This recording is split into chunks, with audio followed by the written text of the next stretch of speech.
The goal isn't that it looks pretty, the goal is that it gets a conversion. And if you don't show it prominently on the homepage, you're missing a major opportunity. If you can guarantee 5-minute response times, you will see a 9 times greater chance that you're gonna talk to that lead.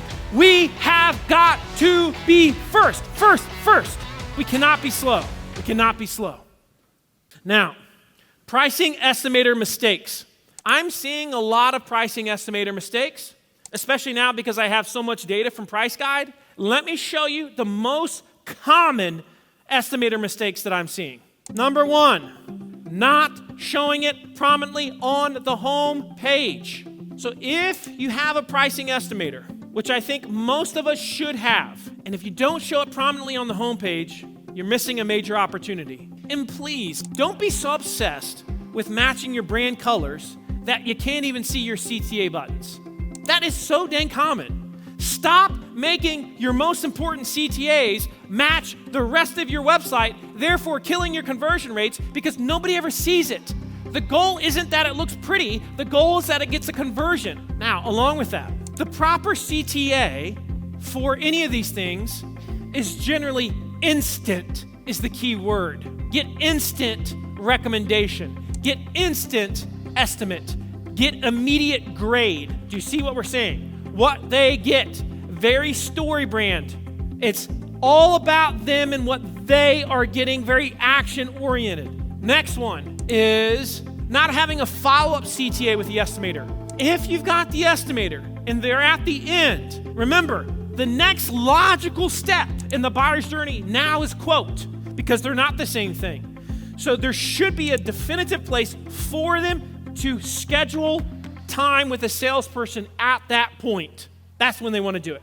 Not putting qualifiers in the estimator. This one's quite common. For example, you should include, for some of you, a simple question like, when are you looking to have this service performed? Because I know you're like, I want to get a good gauge on what the real score of this lead is. So if you put immediately 1 to 3 months, 3 to 12 months, whatever you put, that is a qualifier. Another example of a qualifier in the estimator or in any self-service tool is asking them, would you like to speak to one of our team members? Ask them straight out.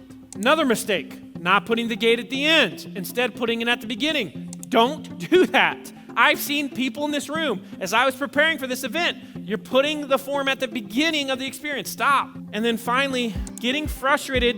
This is from the sales teams. Sometimes estimators work so well that sales teams will suddenly say, well, we're getting a lot more leads, but some of these leads are just crap. Okay, so would you rather have no crap leads at all and get none of these leads, or would you rather have way more leads and a few crappy ones? That's literally the choice that we're making. When you put a tool like this on the site, you need to educate your sales team, and you need to say, now listen, we're doing the estimator. Here's the reason why. We're following the golden rule. We're gonna get a lot more leads. Some of these leads are gonna be way early in the buyer's journey. Some of them are gonna be more advanced in the buyer's journey. And what's really interesting is you're gonna find that you're gonna want people to have done the estimator.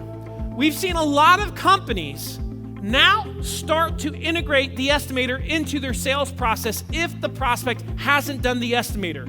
So that before they have the first appointment, they do the estimator so that everything feels very fluid and natural and there's no crescendo of how much is this gonna be. So it becomes a great qualifier.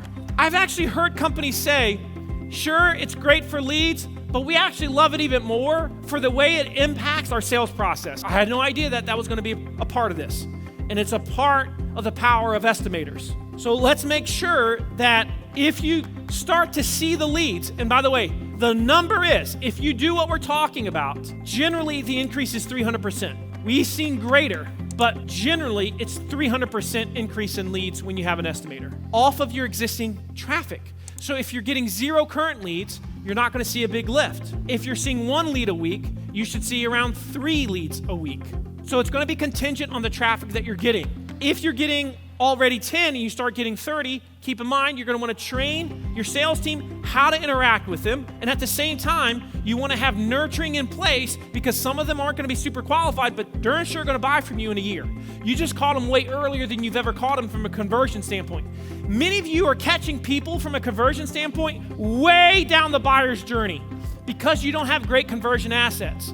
But when you add self-service tools, you start the conversion point way sooner, which means you have to do a better job from a marketing perspective with the nurturing until they're at the point where they're ready to buy. Do you feel me?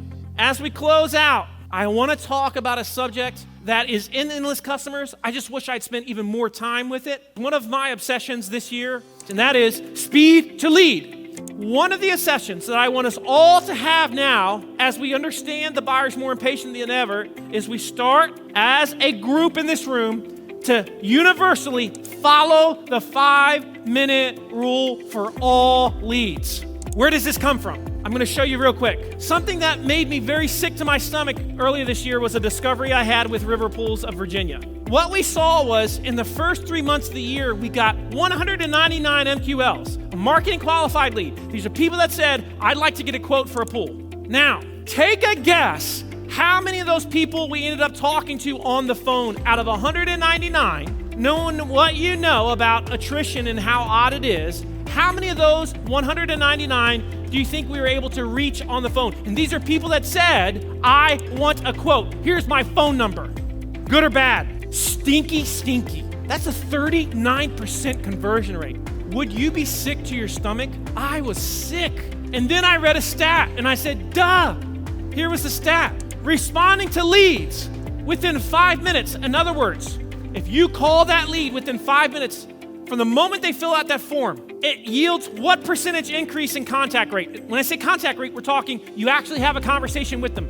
What percentage? 80% is a great, great guess. The answer is 900%. In other words, if you can guarantee 5-minute response times, you will see a 9 times greater chance that you're going to talk to that lead. And instead of me having a 39%, which is abysmal, I have a feeling going to cross 60%. So what are we doing at River Pools of Virginia? What we're doing is we're working with an AI company that allows us, as soon as the lead comes in, they get an immediate phone call. The phone call says, hi, this is Alex. I'm an AI assistant at River Pools. Notice it said, I'm an AI assistant. You just filled out a form on our website, and my job is to schedule a time with one of our salespeople. And then that's all they do.